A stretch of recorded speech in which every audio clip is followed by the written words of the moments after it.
16 de março de 2005, que foi o primeiro show em que pagaram para nos assistir.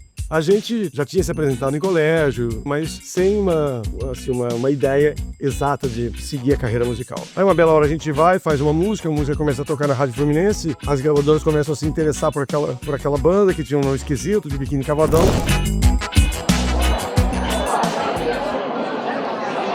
40 anos já se passaram nessa história, nunca paramos. Não teve um ano que a gente não tivesse tocado. Mesmo na pandemia, a gente tocou, a gente fez muito show até que desse o lockdown. E depois, no final de 2001, também já estava um pouquinho mais liberado. Então a gente começou a voltar para fazer shows no final de 2021. Então a gente fez muitos shows. Já estamos em quase 2.900 shows, a caminho de 3.000. São mais de 700 cidades onde a gente já tocou. Isso significa que mais ou menos de cada 12 ou 15 cidades que você fala, né, tem uma que é do Biquíni, que o Biquíni já tocou. Então ela tem uma história muito bonita sendo construída. Sim, a gente se conheceu no colégio, com exceção do Coelho, que entrou um pouquinho depois, mas o Coelho, a história da entrada do Coelho é curiosa, até tem a ver com esse show do Circo Voador, do dia 16 de março. Mas nós nos conhecemos originalmente no colégio São Vicente de Paulo, no Rio, um colégio no Cosme Velho. E nós sempre fomos muito tímidos, né? E a gente se juntou para fazer uma música que falava sobre censura do jornal do Grêmio. O São Vicente sempre foi um colégio tido como muito liberal, era um colégio católico de padres, mas ainda assim um dos colégios mais liberais do Rio de Janeiro. E no nosso terceiro ano do segundo grau, que hoje equivaleria ao ensino médio, os padres resolveram começar a adotar um pouco mais... Endurecer, né? Endurecer a linha do colégio, e aí a gente fez uma música, que era uma paródia da música Da Da Da, do grupo alemão Trio, e foi um sucesso, e gente que nunca falou com a gente no dia seguinte cumprimentava a gente pelos corredores, e acho que aquilo ali fez uma massagem no ego da gente, e a gente resolveu levar a brincadeira adiante, mas ainda no colégio, a gente, cada um seguiu seu vestibular, fez vestibular para uma carreira, mas a gente falou, vamos levar isso na brincadeira, isso aqui, ainda fizemos umas 2 apresentações no colégio que foram catastróficas, horrorosas, mas a gente gostou da brincadeira e a gente ensaiava sempre lá em casa, revezava um pouco na casa de cada um, e aí um dia a gente começou a compor uma música nossa, a primeira música que a gente compôs, que foi Tédio, por sugestão. Na verdade, a gente compôs essa música e o Carlos Benício disse, vamos gravar essa música. Na época a gente gravou, mandou para a Rádio Fluminense, que era a rádio que meio que lançava os artistas enfim, a gente se conheceu no colégio. Coelho ainda não fazia parte. Depois desse primeiro show, nós nos apresentamos como um quarteto sem guitarra.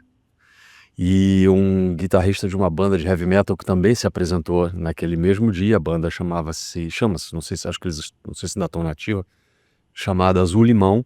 E o Marcos, o guitarrista, olhou assim e falou, que banda esquisita, cara, uma banda de rock que não tem guitarrista. E aí falou, eu tenho um guitarrista para apresentar para vocês. E aí trouxe o Carlos, que durante muito tempo foi o Carlos, até que um dia a gente estava numa apresentação e alguém falou assim, vocês estão com o Coelho, né? O Coelho, eu falei, não, o Coelho não. Mas o Coelho falou que estava tocando guitarra com vocês. Eu falei, não tem nenhum Coelho tocando guitarra com a gente, quem toca guitarra com a gente é o Carlos. E aí, foi aí que eu descobri que Carlos era Carlos Coelho. Foi ele que sugeriu 2 nomes, o primeiro era Hipopótamos de Kart e o segundo era Biquíni Cavadão. E a gente escolheu os hipopótamos. E ficamos ainda durante algum tempo com aquele nome, os Hipopótamos de Kart, né? Mas a gente olhou... Depois de 40 anos entramos no Shape. Finalmente chegamos à fase hipopótamos. E aí a gente... Mas assim, a gente olhou e falou assim, não, esse nome não vai dar certo, cara, isso aqui e tal. E desistiu. Aí um dia nós estávamos saindo do colégio, o Herbert tinha nessa época um Fusquinho, ele parou, nos viu, falou, quer uma carona? Gente, claro, que maravilha, você passando por aqui. E a primeira coisa que ele falou foi, e aí, como é que tá o hipopótamo? Eu disse, não, esse nome não, deixa pra lá. Então põe um outro, Biquíni Cavadão. Herbert, Biquíni Cavadão? Olha, tudo bem, se vocês não querem usar esse nome, eu vou fazer uma banda com esse nome, e vai fazer o maior sucesso, vocês vão ver, vocês vão ainda se arrepender de não ter ficado com esse nome. E psicologia infantil às vezes funciona, né? Então a gente falou, não, é nosso nome e tal. E a gente olhou um pro outro, tipo, vai durar uma semana, que nem aquela do hipopótamo e tal. Mas acabou que o nome vingou. E às vésperas de assinar nosso primeiro contrato com a gravadora, um olhou outro indo pro outro, é isso mesmo? Nós vamos assinar com esse nome, Biquíni Cavadão? Só que todos os nomes que a gente pensou eram horrorosos. E a gente olhou e falou assim, cara, esse nome tem alguma coisa. Certamente esse nome nos ajudou a chegar até aqui. Então, se nós estamos hoje assinando, não é por causa só da música, o nome também ajudou. Eu acho, na verdade, olhando em retrospecto, eu acho que o nome não foi tão importante, nem positivamente, nem negativamente. Olhando assim, nunca conversamos sobre isso, não. Mas eu acho, assim, olhando em retrospecto, que não é um nome, eu não acho que prejudicou a gente nem ajudou. Acho que a nossa música falou muito mais alto do que o nome, sabia? Eu acho isso. Eu acho que na época que você tinha uma imprensa que era muito bairrista, tinha os Concordo, isso sim, isso sim. e etc.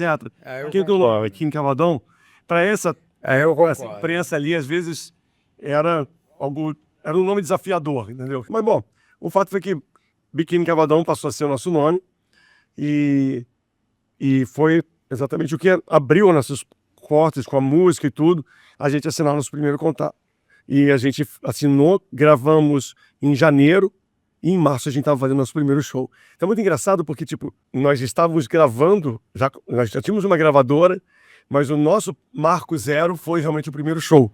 Podemos ter usado várias outras coisas, mas quisemos usar o primeiro show. Assim como, por exemplo, num relacionamento, às vezes você fala, não, olha, nós temos não sei quantos anos de casados, ou nós estamos juntos desde o primeiro beijo, ou da primeira transa, ou do dia em que você oficialmente me pediu em namoro, o que quer que seja, né? Cada um escolhe um momento, e pra gente o nosso momento foi exatamente aquele show, isso aqui tá ficando sério, entendeu?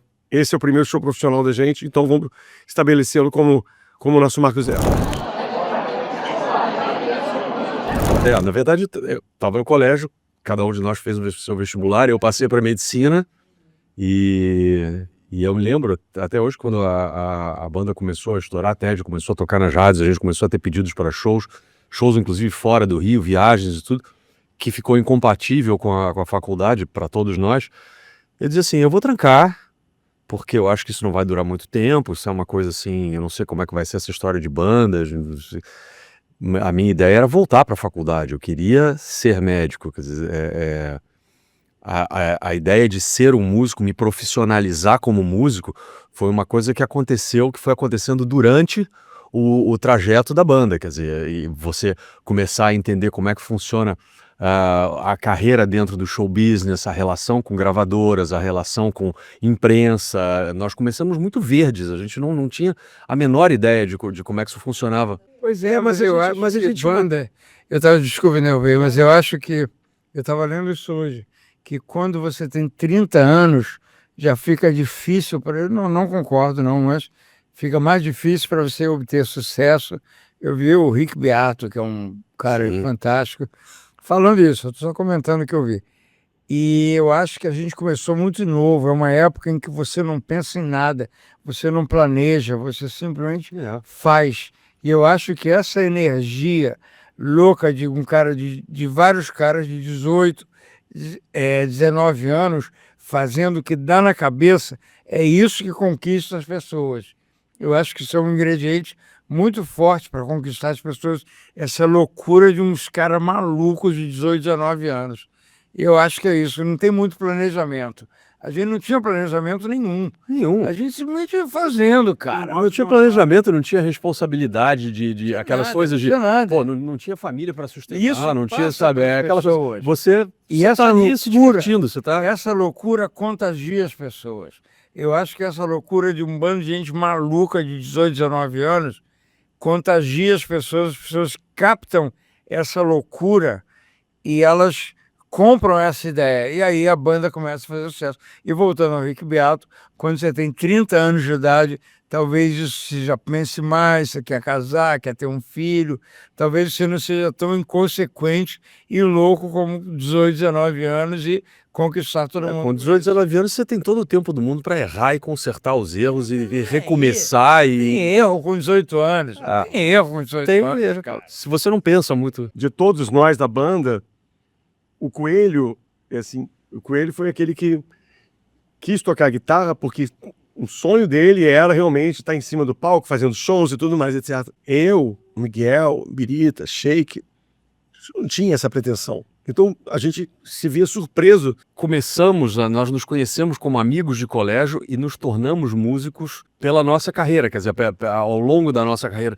Diferentemente de muita gente que começou com o intuito de fazer uma banda eu quero fazer uma banda porque eu me inspiro em tal e tal artista e eu gosto do som dos caras e eu quero fazer um som nessa onda. A gente não tinha essa pretensão. Eu acho, cara, que o segredo é você desejar muito aquilo, porque nós todos temos nossas esposas, casamentos e tudo, e é difícil, cara, o casamento é difícil, a vida de todos nós é difícil, você se relacionar com as pessoas é difícil, mas quando você tem um objetivo grande, cara, você passa por cima das coisas, e eu acho que a energia que a gente teve para passar por cima dos nossos problemas, eu não me lembro de grandes problemas que a gente teve não, cara. Nunca tivemos grandes problemas na banda, nem nada que se compare a isso. Mas eu acho que a energia é porque a gente gosta do que a gente faz. Então, esse é o segredo, cara. Com casamento, com emprego, com tudo, cara. Com você criar seus filhos, é você ter um objetivo e você passar por cima das coisas e vamos em frente, cara. Eu acho que na relação interpessoal dentro da banda, como em qualquer relacionamento, a gente tem muito cuidado com as outras pessoas, muito respeito. A gente não... eu acho assim, a gente felizmente não tem nenhuma briga de egos dentro da banda em que alguém se acha mais importante do que outras pessoas e toda vez que, óbvio que a gente tem divergências por uma série de temas como qualquer ajuntamento de pessoas, mas a gente tenta resolver isso de uma maneira saudável, de uma maneira respeitosa. Então eu acho que isso faz com que a relação da gente seja uma relação boa. O pensamento maior de tudo é você ter o resultado, fazer a banda prosperar, a banda crescer, ter bons resultados, ter boas avaliações. Então a gente faz dessa forma. O eterno Metropolitan, né, cara? Não dá pra mudar o nome, cara. Não dá pra mudar o nome. Todo mundo fala, cadê o lugar? Eu quero dizer, onde é que é? O Metropolitan, tá bom. Não tem como mudar isso, cara. Metropolitan. A gente sempre lembra, cara, pra gente, é ótimo tocar aqui, a gente fez show recentemente muito bom aqui com Nenhum de Nós, que ficou marcado por eles estarem vindo do Rio Grande do Sul depois daquela enchente horrorosa, que tem 1 ano e meio, menos de 1 ano e meio, e foi um sofrimento horroroso para todos nós que percebemos o sofrimento do pessoal do Sul, e eles vieram de ônibus, ralaram enormemente, tiveram um problema na Dutra, depois de horas e horas de ônibus, eles ficaram presos, e a gente teve que inverter, a gente ia ser a segunda atração, nós fomos a primeira, e foi maravilhoso por toda aquela energia deles quererem se expressar, chegar a tempo, se expressar através da música deles, todo o sofrimento que o pessoal do estado deles, né, eles são do Rio Grande do Sul.